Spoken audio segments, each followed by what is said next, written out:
টানা ৩ দিনের ছুটিতে ভিড় বেড়েছে সাজেক সহ রাঙ্গামাটি শহরের পর্যটন কেন্দ্রগুলোতে। এ নিয়ে বিস্তারিত জানিয়েছেন সহকর্মী জিয়াউল হক।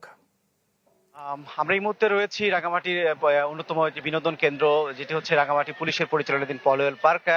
যে পহেলা মে এবং সরকারি ছুটি একই সাথে রয়েছে, শুক্র শনিবার বন্ধ। এই 3 দিন বন্ধে রাঙামাটির যে বিনোদন কেন্দ্রগুলো রয়েছে সেগুলোতে পর্যটকদের উপচে পড়া ভিড় আমরা লক্ষ্য করেছি সকাল থেকে। এবং এইখানকার যে বিনোদন কেন্দ্রগুলোর মধ্যে রয়েছে পলওয়েল পার্ক, সুবুলং ঝর্ণা, কাপ্তাই হ্রদ সহ আশেপাশে এলাকাগুলোতে পর্যটকরা ঘুরে বেড়াচ্ছে গতকালকে এবং আজকেও। এখানকার পর্যটকদের সাথে কথা বলার সুযোগ হয়েছিল। তারা বলছেন যে দীর্ঘ অনেকদিন পর আসলে একটি সরকারি ছুটি এবং শুক্র শনিবার ছুটি থাকাতে পরিবার পরিজন নিয়ে তারা এইসব বিনোদন কেন্দ্রগুলোতে বেড়াতে এসেছেন। রাঙামাটির এই শহরের বিনোদন কেন্দ্রগুলো ছাড়াও রাঙামাটির ভূস্বর্গ খ্যাত সাজেক ভ্যালিতেও গতকালকেও পর্যটকদের ভিড় ছিল, আজকেও রয়েছে।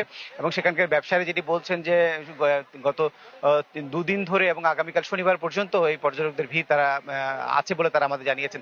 এবং তারা যেটি বলার চেষ্টা করছেন যে সম্প্রতি সময় যে সাজেকে অগ্নিকাণ্ডের ঘটনার পরে অনেকটাই পর্যটক শূন্য ছিল দীর্ঘদিন সাজেক ভ্যালিতে, এবং এই ছুটির কারণে পর্যটকরা আবারও ফিরতে শুরু করেছে এবং তারা আসার কারণে পর্যটকদের আসার ফলে যেটা সাজেকের যে দীর্ঘদিনের যে আর্থিক লোকসান হয়েছিল রিসোর্টগুলোতে, সেটিতে রাস্তাতে পুষিয়ে নিতে পারবেন বলে তারা বিশ্বাস করেন। এবং একই সাথে বলছেন যে পর্যটকদের বরণে সবকিছু প্রস্তুতি রয়েছে এবং বিশেষ বিশেষ বিশেষ রিসোর্টগুলোতে বিভিন্ন ছাড়ের ঘোষণা তারা দিয়েছেন।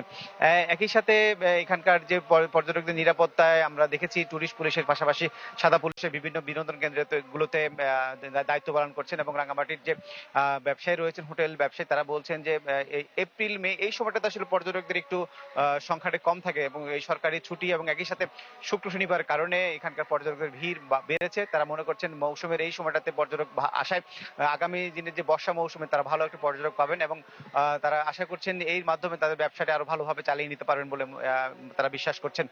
এই ছিল রাঙামাটি থেকে আমার কাছে সবশেষ তথ্য পর্যটন সংক্রান্ত।